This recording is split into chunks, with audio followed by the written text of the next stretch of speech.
Shawn says it's an unsafe working environment, and he says he quits. Whatever. He leaves. So now Austin's without a partner. Mankind keeps petitioning, wanting to be Austin's partner. Austin keeps stunning him. And so that brings us to July. We get a rematch at Canadian Stampede against Hunter Hearst Helmsley to open the show, and it kind of actually that match as well ends in a double countout, but it kind of the action continues throughout the show of them just beating the holy hell out of each other, all over the Saddle Dome in Calgary. But so then on July 14th, Austin is getting kind of beat down a little bit in the ring, and all of a sudden we see these white boots walking backstage, just the boots, and it's like, who's that? And then finally, to make the save, out comes Dude Love. And, Dude Love becomes Austin's tag team partner and one half of the tag team champions. Now, the entrance theme that Dude Love comes out to is called the Dudester. And I never really thought about it until I started, making preparations to do this video. So Dude Love, he's wearing tie-dye and stuff like that. He's a hippie. Like he's like a Flower Child type character. But the entrance theme to me is very disco, which isn't the same thing at all. It's kind of like John Morrison. He when he switched over from Johnny Nitro to John Morrison, he was like, supposed to be, ripping off Jim Morrison from the Doors, but his entrance theme is like Jimi Hendrix type. So it kind of like doesn't compute really. And that's the same here. It's Bee Gees. Saturday Night Fever Bee Gees is what it reminds me of. So and it goes like this.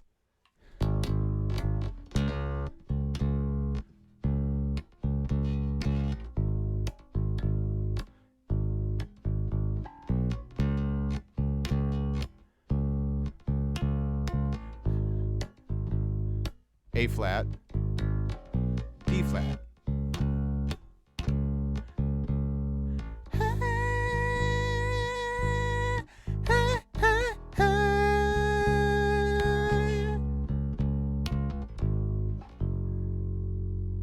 F sharp, E flat, D flat.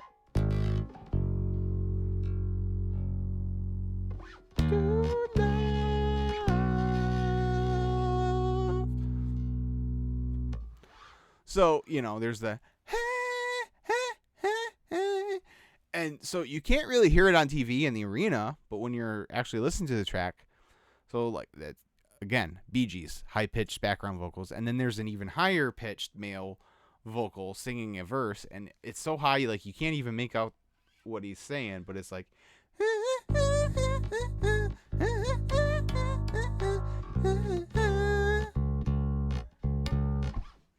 so yeah, like I said, Bee Gees, very Bee Gees. And it's weird. The Dude Love character is weird because once every time they give him something to do, he like something happens, and for example, okay, so he becomes one half of the tag team champions with Austin. Meanwhile, Mankind is still feuding with Helmsley, and they have a cage match at SummerSlam 97. And that's when it's a really great match, I think. And this is like well, I'll get to that later. China, this is still the big blue cage, and China just slams the door right on Mick's head. It looks brutal because it probably was brutal in actual real life. Well, and then, Mick goes to the top of the cage, and he rips open the Mankind, shirt, and he's got a heart, painted on his chest, and he does the Superflex splash onto Hunter, and he ends up winning, and then he gets attacked, or somehow he ends up laying on the ground like dead, selling dead, and then all of a sudden, Dude Love's music starts playing, and you see Mankind's feet start to do this, tap into the music in midair. It's kind of cool, and then he exits. But on that same pay-per-view, Stone Cold Steve Austin wrestles Owen Hart, and this is where Austin gets his neck broken. So him and Dude Love have to forfeit the tag team titles. Fast forward to September 22nd, 1997. We're at Madison Square Garden. This is the show where Austin stuns McMahon. This is also the show where beforehand, Vince has to tell Bret Hart that he can't honor the deal that he signed the year before, and that he should probably go talk to WCW and still see if he can get a better deal there. So there's a lot going on, and that's part of the reason why I like the Attitude Era. Is I think more than the on-screen stuff, it's the on-screen stuff, but then everything going on behind the scenes. If 2000, if late 99 to early 2001 is my favorite kind of time frame, then late 96 through early 98 is probably my second favorite. Because there's just so much going on, both on screen and off, that it makes it really interesting. So September 22nd, there's supposed to be a street fight between Mankind and Hunter Hearst Helmsley. Well, there's Hunter's out in the ring waiting, and then up on the Titantron, there's a skit with Mankind and Dude Love both on the screen together through the magic of television, and they're talking about who's going to go out and face Hunter Hearst Helmsley, and they both come to the conclusion that it should be Cactus Jack, the very character that Vince McMahon didn't want in the WWF.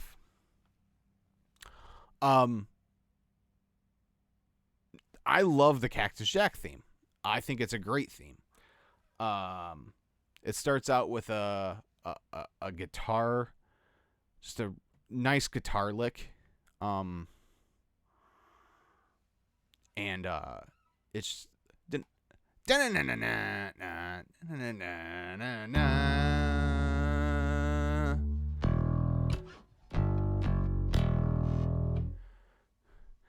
E G F sharp E.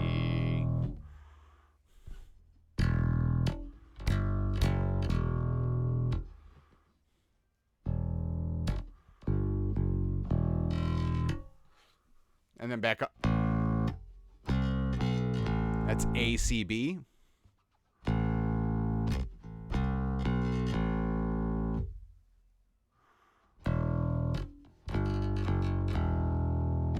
Back to the original.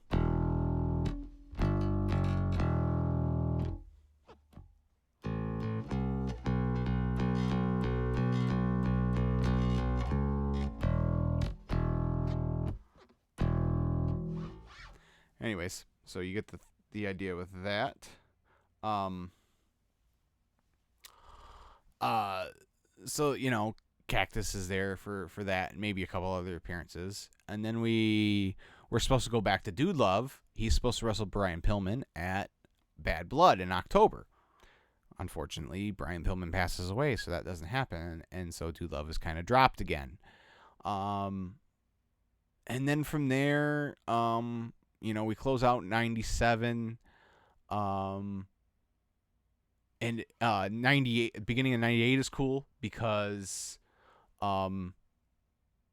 he's in the Rumble as all three faces Mankind, Dude Love, and Cactus Jack are all in the Royal Rumble, which is kind of a cool thing. But he starts a feud with the New Age Outlaws as Cactus Jack, and Chainsaw Charlie, better known as Terry Funk,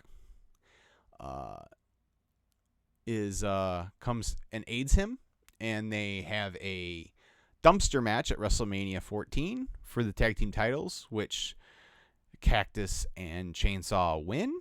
But then they lose the titles the very next night on Raw, back to the Outlaws in a cage match. And this is where like the new DX Mach 2 is fully formed, where X-Pac comes back to the company from WCW and joins Triple H, and then the Outlaws at the end of the show are brought in as well.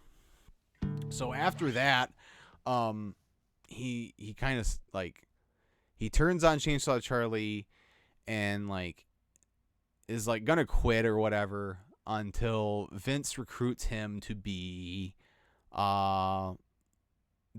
he wants Dude Love to be the one to defeat Austin for the title that Austin just won at WrestleMania. So they have an absolute killer match at Over the Edge 1998. I highly suggest you go check that match out if you haven't seen it, or if you haven't seen it in a long time. It's a really good match. And then in June of 98, of course, infamous Hell in a Cell match. And by this time, Mankind is wearing the shirt and tie gimmick. And so, like, he's trying to, like, kiss up to Vince and be, subservient to Vince. And Vince is kind of playing him for a fool. There's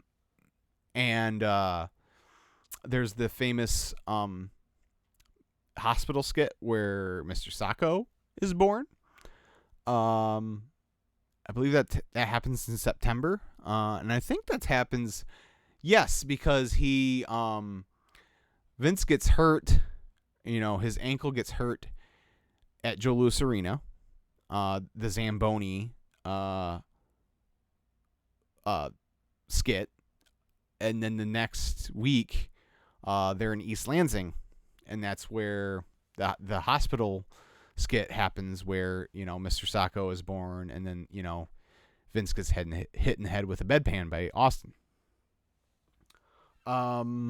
Fast forward a little bit, we get to Survivor Series 98, and the tournament, and everyone thinks Mankind is Vince's chosen champion, and The Rock is the people's champion. But then there's the Swerve Bro, and The Rock is the corporate champion. And so, Mankind is now full-fledged babyface. And now he's got a new version of his schizophrenic theme, where it's the same theme with the strings, but there's also bass and drums attached to it. I'm not going to try and play it because it's a little awkward. But he starts using this in December. December 13th, 1998. And he only has it for a little bit because we're going to get to the most famous Mankind / Mick Foley theme of all here in a little bit. So he wins the WWE title they film it at the end of December. It doesn't air until the beginning of January of 98. I think it's January 6th, 1998. And that's also the night of the Finger Poke of Doom. Which is kind of fun to think about, that like those two events kind of coincide with, Tony Schiavone delivering the Butts and Seats line, and all the while, they're doing the Finger Poke of Doom, and that's not why WCW went out of business, but it's definitely a reason. But anyways, so we get into January, and we get the theme everyone knows, Wreck. And I believe that this there's an initial version that's got some keyboard, like kind of underneath in the mix, playing along with the chords, with the guitar. And this debuts on January 11th, but then by January 25th, we get the version 2, and that's the version that everyone knows. You know, da-na-na, da-na, da-na-na. So that is, yeah, so that.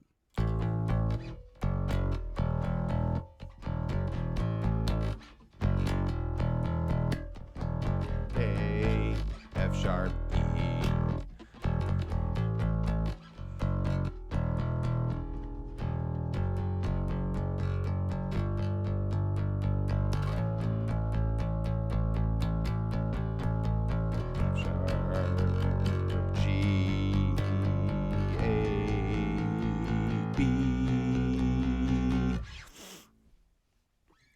And that's it. That's the whole song. You know, there's the car crash at the beginning and whatnot, and car crash noises interspersed throughout. But that's that song, and that's the song that Mick uses throughout the rest of, anytime he's been on WWE TV from late January of '99, to today. That's the song that's been used all the way through his commissionership. His return, he does go back. I should specify. I take that back. So we get to the end of 99. He finishes the feud with The Rock in early 99. By late summer, early fall, Rock is now a good guy again, and the Rock and Zoc connection is born. And that's a bunch of fun stuff. But by the end of December, we have the McMahon-Helmsley faction formed. And Stephanie and Triple H are kind of running the show. And I believe it's the very last episode of Raw of 99, they make The Rock and Mick Foley compete in a pink slip on a pole match, where whoever retrieves the pink slip off the pole gets to keep their job, and the other person gets fired. Well, The Rock wins, so Mankind is fired. Eventually, they're able to get him reinstated, and then Triple H just immediately just annihilates Mick with a steel chair, and this, they set up a match for Royal Rumble 2000, which is also at Madison Square Garden. And it's supposed to be Mankind, but Mick's like, Mankind isn't ready to face you, but Cactus Jack is. So it turned into Cactus Jack. And I think it's really cool. The Undertaker, and rightfully so, gets credited with helping Mick a couple different times. The initial, the debut of Mankind was against the Undertaker, and Undertaker put him over a couple times, and it helped establish Mankind as a character. And then again at King of the Ring 98, that fall off the cage, that really made Mick and his career in the WWE. Well, Mick does the same for Triple H. In 97, from King of the Ring all the way through September, so over 3 months, Mick helps cement Triple H as, from like a lower mid-card guy to an upper mid-card guy. And then here in early 2000, he's establishing Triple H as a legit main eventer. The Royal Rumble 2000 match is just fantastic. Absolutely, that's another one you need to watch if you haven't seen it, or haven't seen it in a while. Go watch it again, because it's awesome. And then they have the Hell in a Cell match at No Way Out, where Mick has to retire. If he loses, he loses. He gets brought back by Linda to compete at WrestleMania, and then he becomes the commissioner. He comes back in 2004, does the Evolution, the Rock and Sock versus Evolution match, and then the Randy Orton match. Comes back again in 2006 and wrestles Edge at Wrestlemania. And that is Mick's true WrestleMania moment, is that match, because that match is awesome as well. And then Mick turns heel, and him and Edge wrestle Tommy Dreamer and Terry Funk at ECW One Night Stand in 2006. And then he does a couple he leaves and goes to TNA and then comes back, and he was the general manager for a little bit once they redid the brand split in 2016. But yeah, that's pretty much it. That's those are all the theme songs of Mick Foley in the WWE, the three faces of Foley. So I really hope you like this video. I hope me dressing like absolute clown it is worth it for all of you people. Hopefully you enjoyed everything. Yeah, so again, please leave a like and subscribe, and follow me on Spotify and give me a 5-star rating on Apple Podcasts, and give me a good review there, and follow me on Twitter, all that kind of stuff. Yeah. So I'm gonna have a bunch of a short turnaround on a bunch of videos here, because things kind of, I explained at the top here kind of why I called an audible and did this Mick Foley episode instead of the one I was supposed to do. So that's why it's a little bit later. It's almost a week after Mick's birthday when this is coming out. And then so here in the next couple days, I've got a talking about One Night Stand 2006. We're gonna spend some time on the whole card, but really, I got Ray Callahan Jr. coming on. He's someone that I've gotten to know on Twitter, and he's a fellow Michigander. So he's gonna come on, and we're really gonna deep explore the RVD John Cena WWE Championship match from that pay-per-view. I also will have a bonus episode, and that might not come out till the end of the month, or close to the end of the month. But it's another new album review. So yeah, that might not come out till towards the end of the month, to kind of space things out, give you guys a chance to kind of breathe a little bit. But yeah, so got some great stuff coming up here on the channel. So thank you for all your support, all your continued support, and please, tell your friends and say, hey, there's this guy doing cool stuff, talking about entrance themes and music and wrestling and just having fun with his friends, because that's what I want to do. So, and if you haven't yet checked out my video I did with Joel Pearl, where we talked about the Load album from Metallica. That was a lot of fun. Joel's going to be back on in a couple months talking about another Metallica album, the Black Album. So be on the lookout for that. That's it, though. And until next time, ow! Have mercy.